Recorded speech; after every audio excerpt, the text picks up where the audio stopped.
하나님을 만나게 되면 하나님의 백성들은 우리의 삶의 환경이나 여건과 상관없이 하나님 나라의 위대한 꿈을 갖게 됩니다. 비록 좋은 직장이 아니고 세상 사람들이 말하는 많은 것들을 가지고 있지 않다 할지라도, 또 그것이 내 눈앞에 현실로 나타나지 않는다 할지라도 우리 삶을 통해서 펼쳐질 하나님 나라의 꿈이 내 인생을 사로잡게 됩니다. 하나님을 만났을 때의 우리의 변화입니다. 하나님을 만난 모든 사람들은 이 하나님 나라의 꿈을 갖는 것이 정상입니다. 저는 중학교, 고등학교 다니는 시절에, 사실은 초등학교, 중학교 시절에 제가 우리 어머니 아버지가 많이 배우지 못한 분이셨습니다. 그래서 가난하게 지냈습니다. 중학교 다닐 때 사업이 실패해가지고 어려운 가정 환경 때문에 저는 우리 어머니 아버지를 한번 기펴고 살게 해주고 싶었습니다. 열심히 공부를 했습니다. 정말 우리 엄마 아빠가 어깨를 안 폈으면 좋겠다. 나 때문에 동네 사람들한테 한번 당당했으면 좋겠다. 그 생각 하나 때문에 공부를 했고, 그리고 성공하고 싶었습니다. 근데 고등학교 1학년 때 제가 예수 그리스도를 내 인생의 구주와 주님으로 받아들이게 되었습니다. 그때부터 정말 하나님 나라를 먼저 누리게 되고, 그리고 그때부터 제 인생의 어떤 인생관, 가치관이 바뀌기 시작했습니다. 그리고 고등학교 1학년 때 결정적으로 제가 내가 진짜 하나님 나라를 세워가는 꿈을 꾸기 시작했습니다. 그리고 그때부터 그 하나님 나라를 꿈꾸면서 신학대학을 가고 대학원을 가고, 그리고 그 하나님 나라를 꿈꾸면서 그려왔던 그림을 사랑의 꽃피우는 교회 부임해 17년 동안 사역하면서 그 하나님 나라가 우리 삶 가운데 조금씩 실현되는 것을 보며 자랍니다. 그러면서 제 가슴 속에는 그 고등학교 1학년 때 꾸었던 그 꿈이 여전히 살아있고, 그게 그때는 막연한 것이었는데 이제는 그것이 조금씩 현실화되는 것을 봅니다. 이처럼 하나님 나라의 백성들은 바로 하나님 나라가 완성되어서 누리게 될 위대한 하나님 나라를 품고 사는 사람들입니다. 여러분, 창세기 제가 12장부터 지금 이제 49장까지 강의를 하고 있는데요, 창세기 12장에 보면 하나님께서 아브라함을 만나십니다. 그 아브라함을 만나서 하나님이 아브라함에게, 그가 지금 그 아버지와 함께 우상 장사를 하면서 그냥 풍성하게 잘 살고 있었습니다. 그런데 우상 장사를 하는 그 아브라함에게 하나님 뭐라고 말씀하시는가 하면, 너는 본토와 친척과 아비 집을 떠나라, 아버지 집을 떠나라고 얘기합니다. 그리고 내가 내게 지시할 땅으로 가라. 내가 거기에다가 그곳을 너와 너 후손에게 줄 것이고, 너 후손을 하늘의 별처럼 그렇게 많게 해줄 것이고, 그리고 너 후손을 통해서 천하 만민이 복을 받게 해주겠다라는 하나님 나라가 이 아브라함의 허리에서 시작되어서 아브라함을 통해서 온 민족과 열방 가운데 이루어질 꿈을 주었습니다. 그 꿈을 가지고 아브라함은 그 꿈 때문에 아버지 집을 나올 수 있었고, 그 자신의 보금자리를 털고 나그네가 되어서 평생을 살았습니다. 그리고 그 꿈을 이삭에게 물려주었습니다. 그리고 그 이삭 또한 그곳에서 나그네의 인생을 살았습니다. 그리고 결국에 야곱에게 그 꿈이 물려지고, 그리고 그 야곱도 그 꿈을 가지고 살다가 이제 147살이 되어서 죽게 되었습니다. 그는 약속으로 받은 가나안 땅에 사는 것이 아니라 우리가 지난번에 살펴본 대로 기근 때문에 애굽으로 내려오게 되고, 애굽의 고센 땅에서 자신의 죽음을 맞이합니다. 그 죽음을 맞이하면서 자기 자식들에게 하는 유언이, 축복이 오늘 48장, 49장에 나오는 내용입니다. 이 축복은 그냥 내가 우리 아들들이 잘 됐으면 좋겠다 하는 마음에서 하는 기도가 아닙니다. 이것은 하나님의 언약, 하나님의 약속을 아버지의 눈을 통하여 보고, 그리고 그것을 축복합니다. 지금 야곱은 눈이 어두워서 요셉이 데려온 므낫세와 요셉도 보지 못하는, 이제는 눈이 어두워서 죽게 됐으니까 이제 볼 수 없었지만 오히려 눈을 감고 보는 게 뭐냐면 이 아이들을 통해, 그리고 이 아이들의 후손을 통해 될 위대한 하나님 나라를 지금 보면서 말해주고 있습니다. 사랑하는 여러분, 그렇습니다. 하나님의 백성들은 하나님 나라의 꿈에 붙잡혀 삽니다. 그리고 그 하나님 나라의 꿈을 지금 내가 살고 있는 삶의 현실에서 어떻게 실현시킬 것인가를 생각하고 기도하고 그리고 열심내어 살다가 그리고 그 꿈을 믿음의 후손들에게 유산으로 물려주고 죽는 사람들이 하나님의 백성들입니다. 그래서 제가 설교 제목을 이렇게 정했습니다. 하나님의 꿈에 그 위대한 꿈에 붙잡혀 사는 사람들이라고 정했습니다. 위대한 꿈에 붙잡혀 뭐 위대한 꿈을 꿉시다 뭐 여러 가지 고민을 많이 했어요. 근데 위대한 꿈에 붙잡혀 사는 사람들 한번 같이 읽어볼까요? 시작. 위대한 꿈에 사로잡혀 사는 내가 붙잡혀 위대한 꿈에 사로잡혀 사는 붙잡힌다는 말 똑같은 사로잡혀 사는 사람들. 제 부제를 야곱의 축복 이렇게 정했습니다. 위대한 꿈에 사로잡혀 사는 사람들은 먼저 하늘나라의 꿈을 꾸고 그 꿈을 붙잡고 살다가 그 꿈을 유산으로 물려주는 사람들입니다. 같이 해볼까요? 우리는 하늘의 꿈을 꾸고 그 꿈을 붙잡고 살고 그 꿈을 유산으로 물려주는 사람입니다. 여러분 세상 사람들은요 어릴 때 청년 때 청소에 꿈이 없으면 왜 꿈이 없어 이렇게 얘기하잖아요. 그런데 나이가 들은 70 80대 어른 보고 꿈이 있습니까? 물어보면 이놈 미쳤나 그렇게 얘기합니다. 왜 그럴까요? 이제 인생을 다 산 사람에게는 이 땅에서 자신이 뭔가 이루어야 될 꿈을 다 상실하고 잃어버립니다. 그러나 사랑하는 여러분, 하나님의 백성들은 다릅니다. 하나님의 백성들은 그 하나님의 예수 그리스도를 믿게 되어지면 그 하나님 나라의 꿈이 그 인생을 사로잡게 됩니다.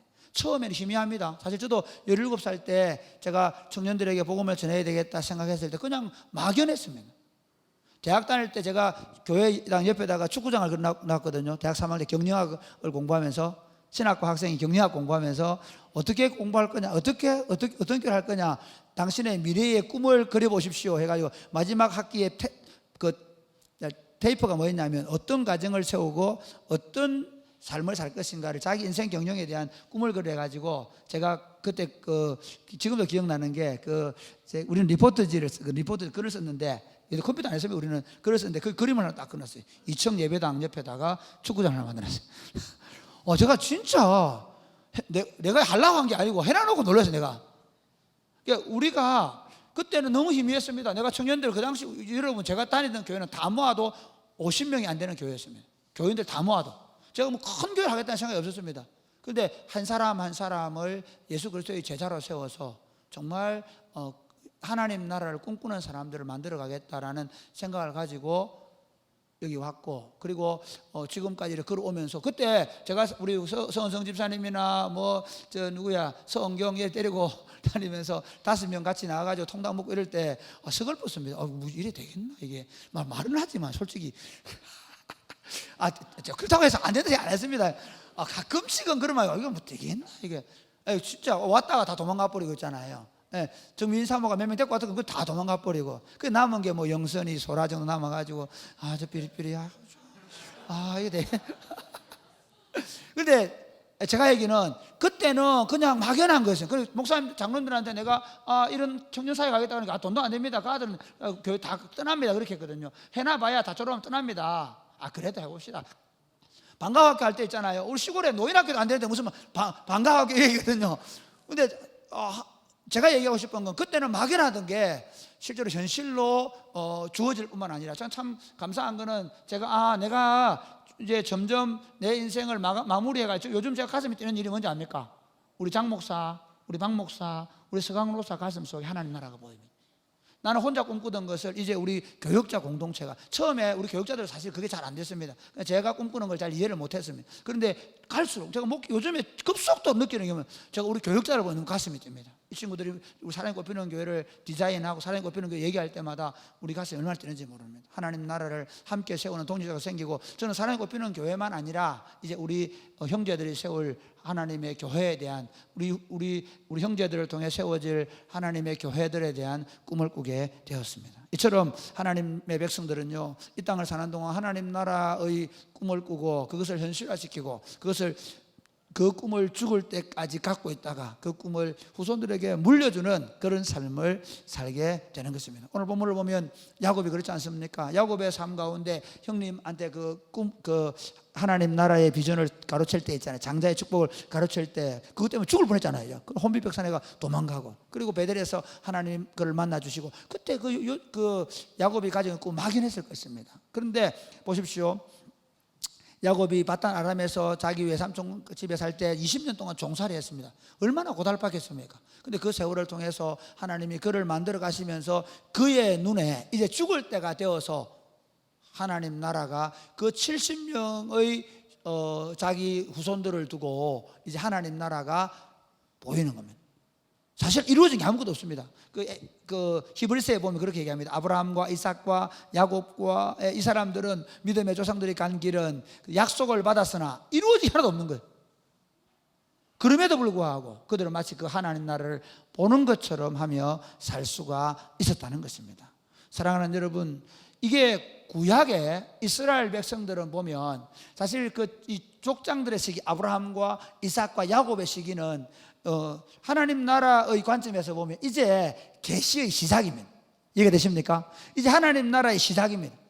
그런데 그 하나님 나라의 시작할 때 야곱에게 아무것도 이루어진 게 없는데 지금 유언을 통해서 하나님의 언약을 얘기합니다. 그리고 이거를 구전으로 전해 얻은 걸 400년 뒤에 모세가 기록을 합니다. 그러니까 출애굽하는 이스라엘 백성들한테 우리 왜 가는겨? 그러고 오는데 읽어주는 거예요. 400년 전에 우리 할아버지 야곱이 여러분들을 향해서 이런 나라가 될 것이라고 얘기했습니다. 읽어주는 거예요. 읽어도 아니 애굽에 종살이 하던 사람들이 뭐 그게 믿어지겠어요. 그런데 놀라운 건 뭐냐 하면, 놀라운 게 뭔가 하면 나중에 또 400년 뒤에 그게 누가 오나? 다윗이 나오는 거예요. 거기 누가 나오냐면 솔로몬이 나오는 거예요. 위대한 그 왕이 탄생하고 진짜 통치자의 유다가 통치자가 나오고 그 다음에 1000년 뒤에 실로가 오는 거예요. 나중에 제가 좀 설명하겠지만 하나님 나라가 사실은 그 당시에는 진짜 아무 시작도 안 돼. 그림도 안 그려. 밑그림도 안 못 그렸는데, 그런데 그냥 막연하게 보면서 그 하나님 나라를 꿈꾸면서 아브라함, 이삭, 야곱은 살다 갔지만 그들이 마지막으로 보여준 그 하나님 나라의 이상이 500년 뒤에 1000년 뒤에 그리고 지금 우리에게 이루어진, 우리는 지금 어느 시점에 와 있는가 하면요, 우리는 지금 하나님 나라가 마지막 크로즈업 되는, 하나님 나라가 완성되는 시점에 와 있습니다. 우리 여기까지 와 있는 거예요. 하나님 나라의 완성을 보는 시점에 와 있습니다. 우리는 하나님 나라, 그래서 우리가 교회 공동체로 모여 있는 이유는요, 바로 그 하나님 나라를 우리가 계속해서 말하고 완성시켜 가는 겁니다. 내가 예수 믿는 건 뭐냐면요, 내가 예수 믿고 그 살다가 천국 가는 거 아닙니다. 내가 예수 그리스도를 만나 이유는 뭔가 하면 이제 그 완성될 하나님 나라가 나와 여러분의 이런 교회 공동체를 통해서 더 분명하고 더 확실하게 드러나는 삶을 살아가게 하기 위해서 우리를 구원하셨고 우리를 교회로 부르시는 믿으시기를 바랍니다. 할렐루야. 여러분, 사실은 이 지금 제가 야곱의 꿈을 얘기했는데요, 그 야곱이 죽고 나서 2000년 뒤에 누가 예수님이 오셨습니다. 2000년 뒤에 얘기입니다. 지금부터 2000년 전에 얘기고요, 야곱으로부터는 2000년 뒤에 얘기고 우리가 볼 때 2000년 전에 얘기입니다. 그때 한번 보세요. 예수님께서 마지막 십자가에 죽으시고 부활하시고 성천하시면서 갈릴리에 있는 제자들 12명을 모아놨습니다. 그 갈릴리라는 곳은 어떤 곳이냐면요, 그 당시 가이사르가 나오고 옥타비아누스가 나온 다음에 그 티베리우스 황제 정도 됩니다. 그러면 가장 로마의 팍스 로마나를 주장하던 가장 로마의 번성기 때에 그 유다 나라는 조그마한 점에 불과했습니다. 그 대단한 로마 나라 입장에서 보면 조그마한 속국이었습니다. 그 속국의 수도도 아니고 저 어촌에 어부들 몇 명 데리고 예수님 이렇게 얘기합니다. 하늘과 땅의 모든 것을 내가 웃을 일 아닙니까? 소가 웃을 일입니다. 소가 웃을 일. 여러분, 지금 우리가 이렇게 얘기하니까 그렇죠. 사실은 로마의 가이사르나 황제가 볼 때는 뭐 하늘과 땅의 모든 내려가지고 미쳤나 저 인간이, 그렇게 얘기할 겁니다. 그런데 그분이 십자가에 죽으시고 부활하시고 성천하신 그분이 하늘과 땅의 모든 권세를 내가 가졌다. 너희는 가서 모든 족속으로 제자를 삼아서 아버지와 아들과 성령의 이름으로 세례를 베풀고 내가 분부한 모든 것을 가르쳐 지키게 하라. 볼지어라 내가 세상 끝날까지 너희와 항상 함께 있을 것을 약속했거든요. 놀랍게도 2000년이 지났어요. 1000년을 구가하던 로마 나라는 온데간데 없이 사라졌습니다. 여러분, 로마 나라가 무너질 때, 서로마가 무너질 때, 저 프랑크 왕국이 쓰고 저 게르만 쳐들어올 때 있잖아요. 속수무책이었습니다. 동로가 무너질 때 오스만 투르크 누굽니까? 이슬람권이 들어와서 속수무책이었습니다. 그런데 그때 지금부터 2000년 전에 갈릴리 바닷가에서 하늘과 땅의 모든 권세를 가졌다. 너희는 가서 모든 족속을 제가 삼게 될 것이고 천하 만민이 너를 통해 복을 받게 될 것이라는 한 약속이 지금 우리 가운데 이루어지고 있는 줄 믿으시기를 바랍니다. 할렐루야. 사랑하는 여러분, 우리가 교회로 모여 있는 이유가 뭔지 아십니까? 저는 왜 교회가 뭘 얘기하는 곳이냐? 바로 하나님 나라의 꿈을 이야기하는 곳입니다. 할렐루야. 요엘서 2장을 한번 보십시오. 요엘서 2장 28절 말씀 한번 같이 시작. 그 후에 내가 내 영을 만민에게 부어주리니 너희 자녀들이 장래일을 말할 것이며 너희 늙은이는 꿈을 꾸며 너희 젊은이는 이상을 볼 것이며. 예, 여기 보면 이게 교회입니다. 말세에 임한 하나님의 교회는 어떤 모습인가 하면 바로 잠시만, 이게 컴퓨터가 이상을 볼 것입니다. 그러니까 어린 아이나 늙은이나 뭐 젊은 사람이나 할 것 없이 교회 공동체가 모여서 하나님 나라의 꿈을 말하게 될 것이라는 겁니다. 지금 오늘 우리의 교회가 그렇습니다. 여러분, 교회 공동체로 모여서 오늘 예배당 가서 예배 안 드리고 오지 아닙니다.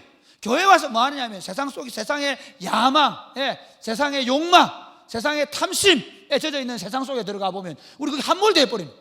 누가 이래가 돈을 벌었다 그러고, 누가 이래가지고 스펙을 쌓아가 좋은 직장 갔다 그러고, 누가 이래가지고 좋은 집을 샀다 그러고, 누가 이래가지고 어떻게 성공했다 그러면 우리도 모르게 거기 귀가 번쩍 열리고 그렇게 살아야 될 것처럼 만약 내가 시대에 뒤처지는 사람이 아닌가 그런 생각이 들고, 마치 예수 믿고 주일마다 예배당 와서 예배 드리는 게 이게 무슨 의미가 있나 그런 생각이 들 수 있는 세상 속에서 우리는 교회에 모여서 뭐 하는가 하면 우리를 통해 이루어질 하나님 나라를 서로 말하고, 하나님 나라를 시위하고, 하나님 나라를 노래하고, 하나님 나라를 전파하기 위하여 함께 힘을 모으게 되는 것입니다. 할렐루야.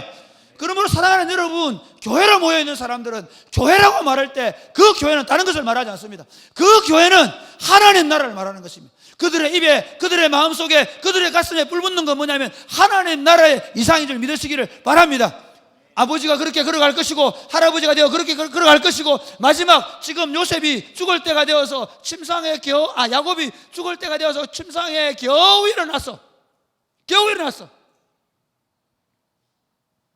그 에브라임과 므낫세를 축복하고, 그리고 그 아들들을 향하여 하나님의 약속을 선포합니다. 요셉은요 그걸 마치 가진 자처럼, 마치 본 자처럼 그렇게 선포하고 있는 것입니다. 사랑하는 여러분, 저와 여러분이 예수 그리스도를 통해서 하나님 나라의 꿈에 붙잡히게 되기를 주님의 이름으로 축복합니다. 그 꿈을 붙잡고 믿음으로 살아가게 되기를 주님의 이름으로 축복합니다. 그리고 그 꿈을 붙잡고 30대를 보내고 40대를 보내고 50대를 보내고 60대를 보내고 70대를 보내고 80대를 보내었어. 우리 눈은 어두워져 가는데 하나님 나라가 더 밝게 보이고, 그 하나님 나라를 아직도 뒤에 따라오는 후배들은 보지 못하고 알지 못해서 세상과 세상에 있는 것들을 사랑하는 그들을 향하여 하나님 나라가 어떻게 전개될 것인지를, 어떻게 하나님 나라를 구하는 삶을 살게 되는지를 여러분이 보여주고 사는 복된 삶이 되시기를 주님의 이름 축복합니다. 두 번째 보면 위대한 하나님의 꿈에 사로잡혀 사는 사람들은 그 꿈을 같이 시작. 내가 따라해. 그 꿈을 유산으로 물려받아서 성취되기를 바라며 살아갑니다. 이게 무슨 말인가 하면 야곱은 지금 이 아들들에게 하나님 나라의 꿈을 이야기합니다. 그러면 여기 있는 아들들 에브라임과 므낫세는 뭔지 모르고 머리에 손을 할아버지가 얹고 기도하는 소리를 듣습니다. 그러나 사실은 그들은 아무것도 이루어진 게 없습니다. 오늘 48장에 보면 이겁니다. 이제 아버지가 병들었다 얘기를 듣고 이제 아버지 돌아가신다고 막 요셉이 므낫세하고 에브라임 데리고 막 찾아왔습니다. 그러니까 요셉에게 아버지에게 요셉아 내가 너를 만나서 너무 반갑다. 내가 너 죽기 전에 너만 보는 게 아니라 너 자식들까지 보게 되니까 내가 얼마나 행복한 사람인지 모르겠다. 그렇게 얘기하니까 얘들 누구냐? 그러면서 하는 말이 내가 너 애굽에서 낳은 므낫세와 에브라임에게 내가 내 자식으로 삼고 그들에게 내 자식들이 누리던 내 자식들에게 주는 축복을 주겠다라고 얘기하거든요. 그래서 이제 두 아이를 데려가서 그 두 아이들에게 축복 기도 해주는데 재밌는 건 뭐냐면요, 아니 눈이 먼 할아버지가 이쪽 오른쪽에는 에브라임을 데려가요. 요셉 입장에서는 아버지의 왼쪽이죠. 아버지의 왼쪽으로 에브라임을 데려가고 오른쪽으로 므낫세를 데려갑니다. 왜냐하면 므낫세가 장자니까. 그런데 눈이 먼 할아버지가 기도를 어떻게 하는가 하면 요리해버립니다. 이건 뭐야 이게 도대체. 그러니까 므낫세가 너무 답답해가지고 요셉이 너무 답답해. 아이고 아버지 그게 아닙니다. 지금 아버지 뭐 하십니까? 므낫세가 큰아들입니다. 안다. 이거 보세요. 나도 안다. 그런데 뭐라고 얘기하는가 하면 이 둘째 아들이 이 큰아들보다 더 탁월하게 되고 위대한 민족을 이루게 될 것이다라고 얘기합니다. 놀랍지 않습니까? 그 다음에 그렇게 해서 나중에 보세요. 이게 재밌는 게 나중에 에브라임하고 므낫세를 보면 사실은 에브라임이 이스라엘의 대표 주자가 됩니다. 이스라엘 공동체의 장자 역할을 누가 하냐? 에브라임이 합니다. 사사기서나 보면 에브라임이 좀 교만하게 나오는, 나중에 그 얘기 좀 하긴 하는데, 에브라임이 나타나서 에브라임이 나중에 유다 나라하고 북이스라엘이 나눠지는데 북이스라엘의 10개 지파의 연합체의 리더가 누구냐면 에브라임 지파입니다. 실제로 에브라임이 그렇게 리더십을 발휘하는 사람이 됩니다. 그러니까 이겁니다. 지금 이 할아버지가 하는 소리를, 재밌는 얘기 하는 소리를, 에브라임하고 므낫세는 그냥 아버지한테 가가지고 얼떨결에 손에 얹어준 거야. 그렇죠? 그런데 하나님께서 어떻게 하는가 하면 이 에브라임 집과 므낫세가 400년 뒤에 모세가 글을 이제 야곱의 그 출애굽을 해와가지고 이제 그 시내산 아래에서 율법을 읽어주는데 뭘 읽어주냐면 그때 에브라임 므낫세 지파를 향해서 너희가 이런 민족이 된다는 거예요. 이런 민족이 되기 위해서 가나안 땅 간다는 거예요. 이게 되십니까? 그 다음 보세요. 시므온 지파와 레위 지파에 대해서 얘기합니다. 우리 오늘 49장을 안 읽었는데 한번 읽어볼까요? 자, 한번 읽어보겠습니다. 49장 5절에 7절 시작. 시므온과 레위는 형제요 그들의 칼은 폭력의 도구로다. 내 혼아 그들의 모의에 상관하지 말지어다. 내 영광아 그들의 집회에 참여하지 말지어다. 그들이 그들의 분노대로 사람을 죽이고 그들의 혈기대로 소의 발목 힘줄을 끊었음이로다. 그 노여움이 혹독하니 저주를 받을 것이요 분기가 맹렬하니 저주를 받을 것이라. 내가 그들을 야곱 중에서 나누며 이스라엘 중에서 흩으리로다. 여러분 이게 아버지한테 살아야 조심하시기 바랍니다. 혹시 아버지한테 엄마한테 애먹이는 친구들은 조심하세요. 왜냐하면 야곱이 죽을 때 그때 몇십 년 전의 이야기를 꺼냅니다. 뭐냐면 이 시므온과 레위가 무슨 잘못을 저질렀는가 하면 세겜 땅에 살 때 그때 디나가 강간을 당한 사건이 나오죠. 그것 때문에 야곱은 지금 이 상황을 막 그래가지고 들이대잖아요. 세겜 아들이 와가지고 막 결혼시켜달라고 막 얘기하잖아요. 그러니까 이걸 도망을 쳐야 되겠는데 결혼시키고 싶지 마음이 하나도 없어요. 그리고 어떻게 하냐면 좋다. 너 족속들이 다 남자들의 생식기 끝을 자르는 할례를 받으면 결혼시켜줄게 하는 거예요. 그러면 안 할 줄 알았어. 이해가 됩니까? 안 할 줄 알았는데 해버리는 거야. 그리고 야곱 입장은 어떻게 하겠노? 이제 도망쳐야 돼. 차라리 도망치는 게 나아. 그런데 그날 밤에 사흘째 되는 날 밤에 어떻게 하냐? 시므온과 레위가 그 성에 들어가서 다 쳐버려. 다 죽여버려. 모든 남자들 힘을 못 쓰고 있을 때 다 죽여버려.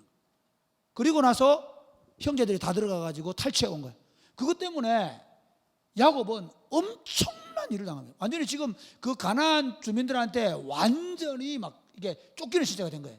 그렇게 해가지고 베델로 도망을 갔거든요. 그렇기 때문에 그들의 삶을 가지고 그들을 향하여 축복하는 게 아니라 사실 저주를 하는 거죠.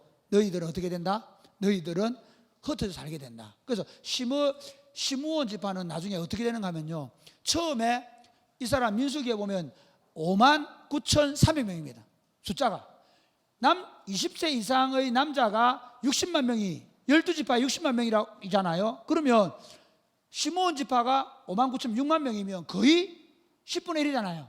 많았단 말이에요. 그런데 나중에 가나안 40년 뒤에 가나안 땅 들어갈 때는 2만 2천 명이에요. 왜 그렇게 됐을까?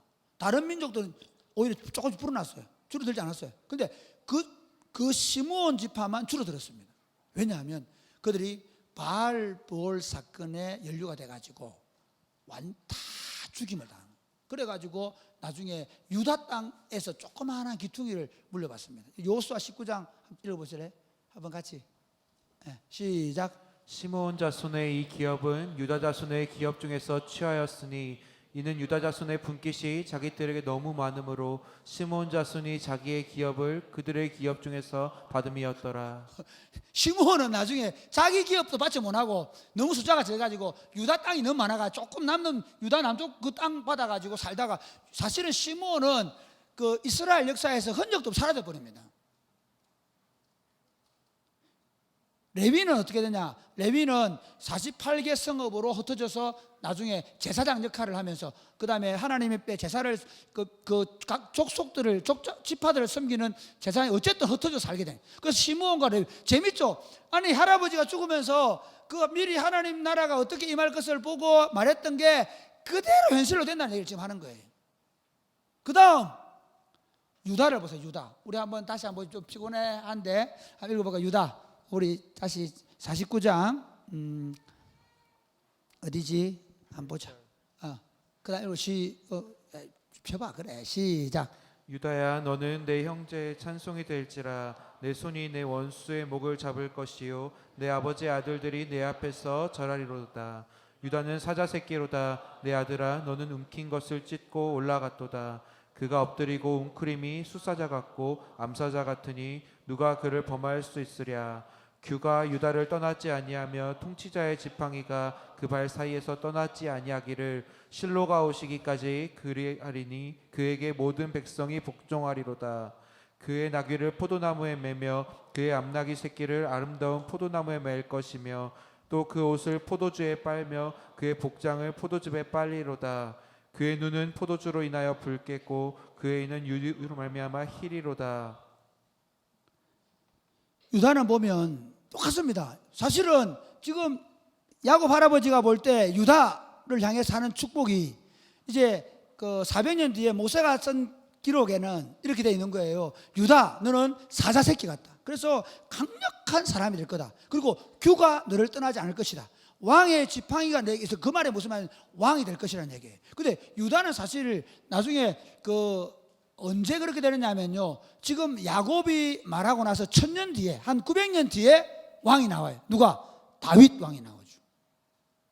다윗 왕이 나오고 그리고 다윗을 통해서 위대한 왕국이 건설되고 그 아들들이 계속해서 왕조가 바뀌지 않고 계속되고 나중에 더한 건 뭐냐면 이스라엘이 다 망하고 유다만 남아서 그 하나님 나라 백성의 으로 남아 있고 그리고 나중에 그 유다를 통해서 메시아인 예수 그리스도가 오게 되는 것입니다. 실로가 온다는 말은 바로 그러니까 이 본문에 보면 유다가 왕조를 이루게 될 것이고 왕국의 통치자가 되게 될 것이고 그리고 실로가 오시긴다는 실로는 메시아를 얘기하는 거예요. 이미 메시아가 오기 2000년 전에 메시아가 유다의 뿌리에서 오게 될 것을 말씀하셨고 그 약속이 이루어졌다는 것입니다. 사랑하는 여러분, 이게 그리스도인입니다. 그리스도인 어떤 사람인가 하면요, 하나님의 약속을 받아서 그 약속이 이미 내게 이루어진 것처럼 하며 사는 거예요. 우리는 그러니까 내 앞에 어떤 삶 어려움을 만났을 때 그 지금의 어려움 그걸 통해서 미래를 바라보는 게 아니고 어떤 상황이 놓여 있다 할지라도 이미 미래의 관점에서 현재를 보는 거예요. 여러분 그런 경우 있잖아요. 왜 우리가 어떤 걸 얘기해 보면 우리 열심히 공부를 하는 친구들은 고등학교 때 여러분 열심히 공부한 이유가 뭐냐면 내가 대학에 가 있을 것이라는 내가 원하는 직장이나 내가 원하는 곳에 가 있을 것이라는 생각을 가지고 여러분이 열심히 공부하잖아요. 그런 친구들은 어떻게 될까요? 그 거리는 대로 가까이 가죠. 마찬가지로 하나님의 백성도 어떤 사람인가 하면요, 하나님의 백성들은 미래를 가지고 현재를 사는 거예요. 그래서 성경이 이렇게 얘기합니다. 우리가 예수 그리스도 십자가에 못 박혀 죽고, 그럼 예수님과 함께 부활하여 살아나고, 그리고 하늘에 안 치운 자가 되어서 산다는 거예요. 예수 믿는 사람은 이미 내가 하늘에 안 치운 자가 됐다. 예수 믿는 사람은 이미 내가 그 하나님의 약속이 이루어지지 않았지만 이루어질 것이라는 것을 믿으며 사는 거예요. 오늘 우리가 창세기 48장, 49장을 보면서 야곱 할아버지가 4000년 전에 너 유다 너를 통해서 왕이 나올 거다, 유다 너를 통해 메시아가 올 거다 했던 약속이 1000년 뒤에 왕이 나오고 2000년 뒤에 메시아가 나오는 것을 보면서, 그리고 그 메시아의 왕국이 이루어진 걸 보면서 하나님의 약속은 분명하게 이루어진다는 사실, 그리고 그 하나님의 나라가 완성될 것이라는 사실을 우리가 믿음으로 그 말씀을 붙잡고 살아가는 것입니다. 그래서 베드로후서 우리 2장 한번 보실까요? 한번 같이 읽겠습니다. 베드로후서 3장 8절부터 같이 시작. 사랑하는 자들아, 주께는 하루가 1000년 같고 1000년이 하루 같은 이 한 가지를 잊지 말라.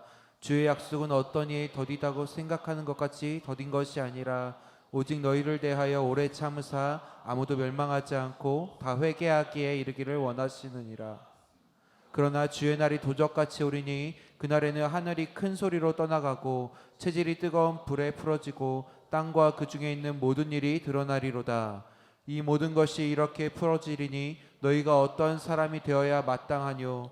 거룩한 행실과 경건함으로 하나님의 날이 임하기를 바라보고 간절히 사모하라. 그날에 하늘이 불에 타서 풀어지고 체질이 뜨거운 불에 녹아지려니와 우리는 그의 약속대로 의에 거하는 바 새 하늘과 새 땅을 바라보도다. 여러분, 야곱이 그 후손들에게 그 약속을 했던 이유는 그 약속을 받은 사람들은 그 약속이 이루어질 것을 믿고 살아야 됐던 것처럼 오늘 우리도 마찬가지예요. 우리가 예수 믿는데 보세요. 실제로 예수 내 믿음으로 살아가는 게 가끔씩은 좀 뭐라 그럴까요? 좀 어리석어 보일 때 있잖아요. 세상 사람들은 얼마나 약삭 바릅니까? 그렇죠. 내가 세상을 욕하는 게 아니고 그 사람들은 그 어떤 지금 현실에 주어진 것들을 가지기 위해서 몸부림을 치죠. 그게 굉장히 우리 자신의 눈에도 당장 눈에 들어옵니다. 그런데 우리는 하나님 나라가 이루어진다, 일주일을 예배당 다니고 3년을 다니고 10년을 다니도 변한 게 없는 것 같은. 그렇죠. 그런데 놀라운 건 뭐냐, 하나님은 하루를 1000년같이, 1000년을 하루같이 기다리시면서 당신의 나라를 완성시켜 가고 계신다는 겁니다. 그래서 내가 오늘 거룩하게 살고 내가 경건하게 사는 건 뭐냐면 바로 그 하나님 나라가 지금 야곱 할아버지의 약속이 이루어진 것을 보면서 이 하나님의 마지막 남은 하나님 나라의 완성이 이루어질 것을 보는 것입니다. 할렐루야. 이 세상에 있는 모든 것들은 불타게 될 것이고 그것들은 불의 꽃과 같은 것이 될 것이고 오히려 하나님의 나라, 의와 진리로 충만한 나라가 임할 것을 기대하는 것입니다. 할렐루야. 마지막 세 번째는 위대한 꿈에 사로잡혀 사는 사람들은 그 꿈 때문에 오늘을 믿음으로 살아갑니다. 할렐루야. 참 제가 어려운 게 뭔가 하면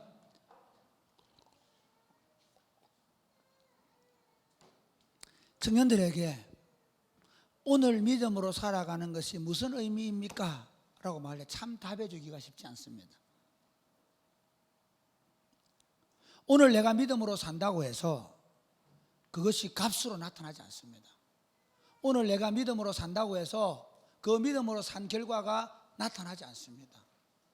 그렇기 때문에 우리는 오늘 현실을 무시하고, 아니 오늘 현실을 내 욕망과 내 야망을 따라 살기 쉽습니다. 그러나 사랑하는 여러분, 그렇지 않습니다. 하나님의 약속을 믿는 사람들은 나이가 많으나 젊으나 여전히 그 약속을 붙잡고 믿음으로 살다가 마지막까지 그 믿음을 말하고 죽습니다. 그러니까 야곱은 이렇습니다. 그가 그 베델에서 만났던 그 하나님의 꿈, 바단 아람에서 만난 하나님의 꿈, 야복강에서 만난 하나님의 꿈이 이제 마지막으로 자식들을 축복하면서 그 꿈을 봅니다. 그게 더 현실화되어 있습니다. 그리고 그 꿈을 보고 죽습니다. 그러니까 그리스도인의 죽음이 뭐냐면요, 다 세상 사람들의 죽음은 허망합니다. 끝나버립니다. 그런데 놀랍게도 하나님 나라 백성의 꿈은 그 죽음까지도 하나님의 약속을 현실화시키는 사건이 되는 거예요. 하나 예를 들어 볼게요. 여러분 나이가 들면 어때요? 나이가 들면 꿈이 없죠? 나이 80살 된 어른이 나는 꿈이 있습니다 하는 분 보셨어요? 근데 하나님 나라 백성은 달라요. 보세요. 갈렙은요 출애굽한 이스라엘 백성들 가운데 제일 나이가 많은 사람이에요. 85살이에요 85살 할아버지가 이제 땅을 정복하는 전쟁을 벌이는데 여호수아 제일 나이가 많아요. 왜냐하면 20세 이상 모든 남자 다 죽고 그 나이가 많은 두 사람 여호수아하고 갈렙만 남았거든요. 그 지도자인 여호수아 앞에 제일 나이가 많은 할아버지가 나옵니다. 나와가지고 여호수아 장군 과거를 기억하십니까? 아무도 기억 안 해. 둘이만 기억해. 그러면서 하는 말이 여호수아 장군 모세의 입을 통해서 저 기라세벨 저 헤브론 땅을 나에게 주신다고 약속하지 않았습니까? 나는 저 땅을 치러 가겠습니다 하는 거야. 그런데 여러분 놀랍게도 그 땅에 누가 있는 줄 아십니까? 그 땅에는 이스라엘 백성들이 40년 전에 그 땅에 우리 가나안 땅 못 간다 하던 이유가 있던 땅이에요. 그 헤브론 땅에는 아낙 자손이 살아. 키가 2m 50짜리 살아요. 그러니까 40년 전에 정탐꾼을 보내놨는데 헤브론 땅에 갔다 오더니 우와 우리 못 간다. 우리는 그 사람 앞에 서면 메뚜기다 이런 거야. 메뚜기다. 그러니까 여호수아 갈렙이 무슨 소리 하노? 우리는 저놈들이 우리 밥이다 그러는데도 밥이 이겼나 메뚜기가 이겼나? 메뚜기 손들어. 그러니까 다 손드는 거야. 밥 손들어놓으니까 아무도 안 들어. 흥분해가 옷 찢고 했지만은 오히려 여호수아 갈렙의 의견은 무시되고 우리는 메뚜기다 하는 사람도 이겨가지고 그래서 하나님이 좋아 너가 메뚜기라 생각하니까 너희들은 못 들어가. 여러분 중요합니다. 약속의 말씀을 오늘의 현실에 받아가지고 있지 않으면 못 들어갑니다. 그래가지고 못 들어갔는데 85살 된 노인 할아버지가 이제 내가 저들이 얼마나 메뚜기인지 보여주겠습니다 하는 거야. 이게 믿음이야. 그러니까 믿음의 사람에게 있어서 불평이라는 게 사실 내가 볼 때 있을 수 없어. 뭐 이래서 그러냐 참 웃기는 얘기야.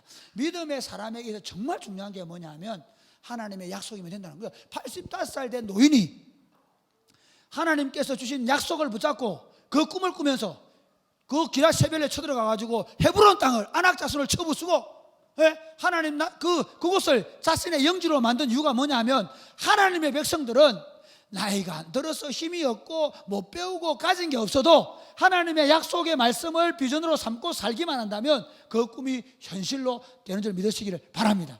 똑같습니다 여러분. 이게 그 다윗은 나이가 어렸잖아요. 거꾸로 전쟁에 나가지 못하고 형님들 다 전쟁 나가고 다윗은 뭐하러 왔냐면 그 형님들 잘 있는지 보러 갔단 말이에요. 그런데 또 반대로 그 골리앗이라는 그 블레셋의 장군이 키가 2m 50이나 되고 뭐 창틀이 배틀채만 하는 창틀을 들고 있는데 야 이 이스라엘 개놈들아 나와봐. 하나님 믿는 놈 나와봐. 하나님 있다고 생각하는 놈 나와봐. 그럼 한번 내가 싸워보자. 하나님이 너를 위하신다며 하나님 너를 위한다고 생각하는 놈 나와봐. 그러니까 사울 왕부터 어떤 장군도 나서지 못해. 대가리 쳐갖고 엉덩이 숨어 있습니다. 못 본 척합니다. 뭔 소리도 안 들린 척합니다. 그런데 거기에 형님들 보러 갔던 군인 아닌 다윗은 하나님께서 이루실 왕국을 이미 보고 있기 때문에 그 위대한 하나님의 왕국을 꿈꾸는 사람이었기 때문에 하나님을 모욕하고 하나님의 왕국인 이스라엘을 모욕하는 것을 볼 수가 없단 말이에요. 그래서 물맷돌 하나 가서 쳐 죽여버린 거예요. 이게 하나님의 백성들의 삶입니다. 여러분 오늘 좀 더 보면요, 오늘 성경에 얘기를 좀 했는데 시므온과 레위를 한번 볼까요? 시므온과 레위는 축복을 받았어요, 저주를 받았어요? 흩어진다는 게 축복의 저주예요. 저주죠. 여러분 걱정하지 마세요. 우리가 신앙생활 하면서 있잖아요. 내가 좀 엄마한테 욕을 들었고 누가 뭐 새가 만바지 빨로만 욕을 듣고 살고 뭐 저주를 소용없다. 시므온과 레위는 사실은 야곱 할아버지로부터 자기 아버지로부터 저주를 받아서, 그런데 실제로 시므온은 그 저주가 시행됐습니다. 어떻게 시행되는가 하면 아까 말한 대로 모압 왕 발람을 불러다가 이스라엘의 저주에 대한 저주를 안 해주는 거야. 그래 어떻게 하냐, 모압에서 그 부올 지역에서 축제를 벌려 예쁜 무희들을 부르고 막 이래가지고 춤을 추면서 그 광야를 40년 동안 걸어온 이 이스라엘 남자들을 유혹한 거야. 그 당시 이스라엘 여자들은요 그냥 뭐 옷 그냥 걸치고 있었는데 아니 막 화장하고 막 치마 길게 입고 치마 짧게 이러고 막 돌리고 이러니까 너네들 들어 아픈 거야. 그래가 막 남자들이 그 뒤에 바알 제사가 뭐냐면 성적인 제사가, 이 성적인 쾌락을 누리는 제사란 말이야. 그래가 남자들이 막 아무나 여자나 끌어안고 막 성적인 일이 벌어진 거야. 거기에 대장이 누구냐면 시므온 지파의 시므리라는 사람이야. 그걸 주동하다가 실제로 시므온 지파는 흔적도 없이 나중에 사라지게 돼요. 그런데 재밌는 건 흩어질 것이라는 저주를 받았던 레위 지파는 그 일이 벌어질 때 모세가 저놈들을 죽여라 그랬을 때 아무도 죽이기를 원치 않는데 누가 창틀을 들고 와가지고 그 시므리와 그 간음하고 있는 여자의 찌를 죽인 게 누구냐면 바로 아론의 아들, 아론의 손자 비느하스라. 그 비느하스가 그를 찔러 죽임으로 말미암아 앞으로 너희 집안이 제사장 집안이 될 것이라는 축복을 받아요. 보세요. 흩어지긴 흩어지는데 한쪽은 오늘 하나님의 약속의 말씀을 붙잡고 믿음으로 살지 못해서, 이해가 됩니까? 이스라엘 백성들을 타락시키는 일을 하고 망해버리는, 흔적도 사라진단 말이에요. 쾌락을 추구하다가. 그런데 한쪽은 하나님의 나라가 임하기를 열망하면서 그 죄를 짓는 것을 보지 못하고 찔러 죽임으로 말미암아서 그들이 이스라엘 민족의 제사장이 되는 거예요. 흩어지는 방법이 다른 거예요. 이해가 되십니까? 하나 볼까요? 에브라임과 머나세 마찬가지입니다. 에브라임과 머나세가 똑같습니다. 에브라임하고 유다. 에브라임은요, 사실은 여러분 나중에 48장과 49장을 보면 가장 축복을 많이 받은 민족입니다. 그런데 에브라임은 사사기서를 보면 알겠지만 그 여호수아가 에브라임 지파입니다.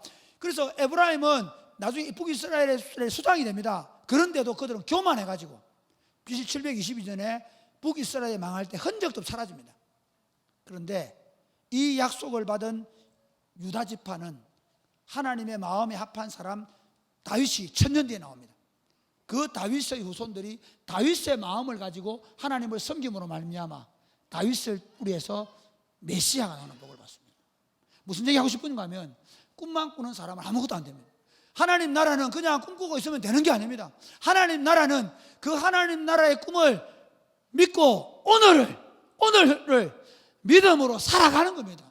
사람들 있잖아요. 교회 와가지고 저보고 하나님 나라에 대한 얘기를 많이 듣습니다. 청년사역에 대한 얘기를 듣습니다. 오늘도 여러 사람들이 아침에 목욕탕에 가서 만나고 얘기를 합니다. 그런데 그걸 내가 믿음으로 오늘 살아야 될 것에 대해서는 생각하지 않습니다.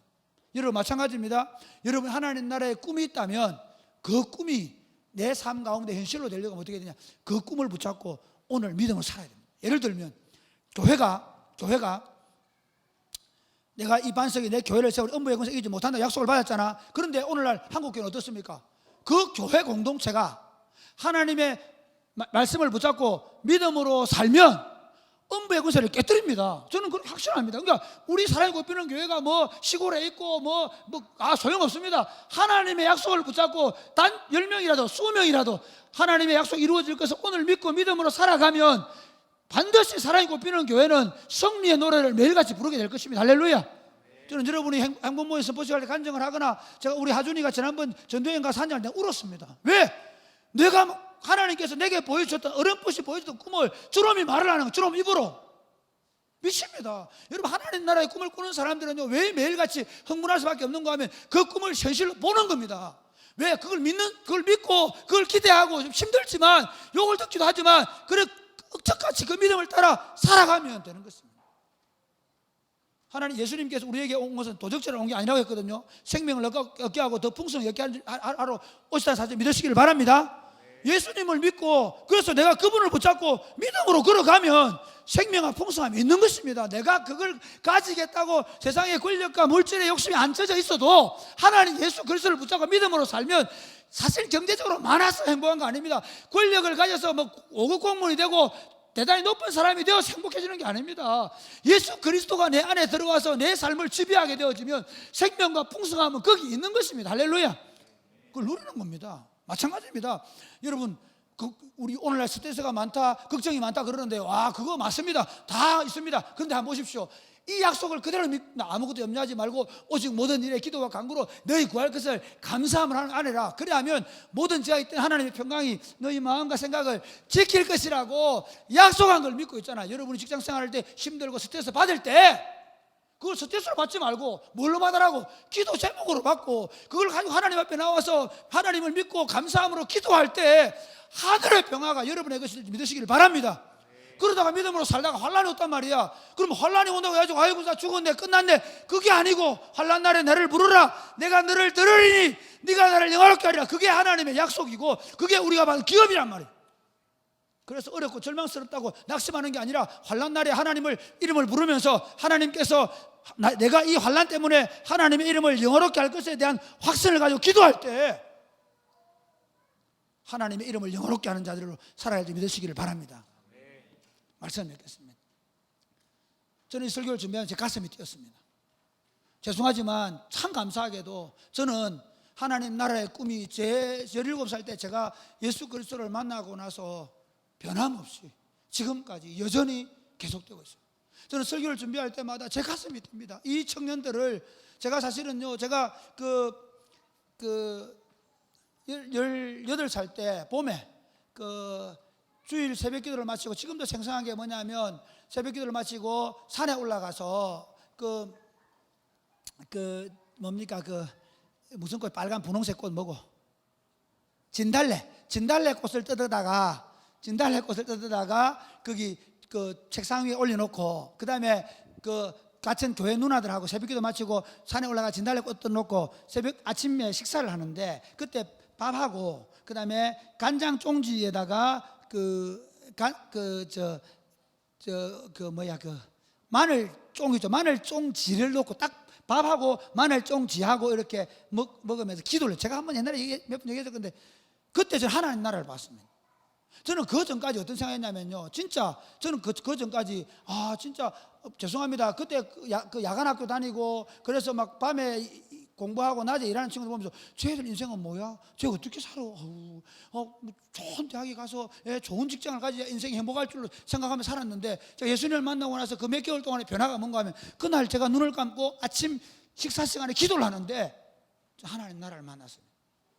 저는 그때 결심했습니다. 하나님, 이제 내가 더 이상 이 세상과 이 세상에 있는 것들을 위해 살지 않겠습니다.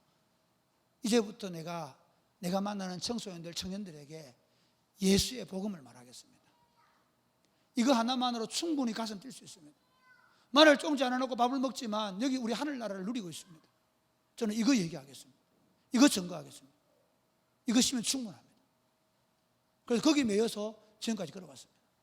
그러면서 그 당시에 제가 읽었던 마테마 간디의 자서전, 그리고 제가 읽었던 마르틴 루터킹 목사의 나에게 꿈이 있습니다 책을 읽으면서 그들이 꿈꾸던 민족 해방, 그리고 그 흑인 해방의 꿈을 저는 어디에 적용시켰는가 하면, 적어도 내가 세울 교회, 내가 하나님 나라를 세운다면, 내가 하나님 나라를 목회하게 된다면, 가난하기 때문에, 부자기 때문에, 공부를 많이 했기 때문에, 공부를 작게 했기 때문에 우울감을 갖거나 멸시를 받는 그런 공동체가 아니라, 누가 이 공동체에 들어와도, 누가 어떤 사람이 들어와도 여기서 당당한 하나님의 나라를 누리고 그 하나님 나라의 평화와 기쁨을 누리는 공동체를 향해 나아가겠다는 것입니다.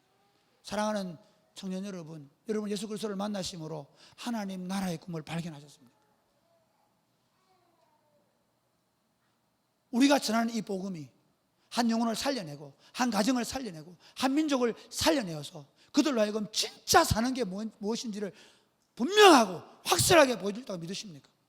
혹시 그 꿈을 가졌고 살다가 여러분 자신도 모르게 어느 순간인가 그 꿈을 퇴색되어서 세상의 물결에 휩쓸려서 이 세상과 이 세상에 있는 것들과 혹시 바꿔버리지 않았습니까? 바라기는 여러분 안에 다시 이 하나님 나라의 꿈이 시작되기를 바랍니다. 혹시 여러분이 예수를 만났다고 여러분 생각하는데 이 하나님 나라의 꿈도 없이 여전히 이 세상과 이 세상에 있는 것들에 만족을 구하며 살았다면, 여러분의 젊을 때는 그것이 좋을 수 있을 것입니다. 여러분의 40대, 50대는 여러분의 그것이 어깨를 펴게 할 수 있을지 모르겠습니다. 그러나 제가 아직 50대 초도 안 지났지만, 그러나 저는 지금 제 삶의 죽음을 바라보고 있습니다. 제가 우리 자식들에게 우리 믿음의 세대를 향해서 무엇을 남길 것인가를 바라봅니다. 그런데 여러분, 제가 그런 생각이 듭니다. 만약에 내가 이 세상과 이 세상에 있는 것들을 구하며 살았다면 나중에 지푸라기를 구한 것 같을 것이다. 불에 타는 것을 구하는 것이다. 자식들에게 내가 더 많은 유산을 물려주면 그 자식들이 경제적 여유 때문에 좋아할지는 모르지만, 그러나 그 자식들이 그것 때문에 행복할 걸 보장받는 것은 아닐 것이 확실히 듭니다. 그러나 사랑하는 여러분, 여러분의 가슴을 뛰게 하고 여러분으로 하여금 영원히 꿈꾸게 할 수 있는 하나님 나라의 꿈이 여러분으로 하여금 늘 설레게 하고 흥분되게 할 수 있는 하나님 나라의 꿈이 여러분의 인생을 지배하게 될 수 있게 되기를, 그 꿈에 붙잡혀서 살고 그 꿈에 붙잡혀서 20대를 보내고 30대를 보내고 40대를 보내고 50대를 보내면서 여러분의 자식들이, 여러분의 믿음의 후배들이 그 꿈을 가지고 먹고 그 꿈 안에 살아가는 것을 보면서 살아가는 복된 인생들이 되시기를 주 예수님의 이름 축복합니다. 아멘.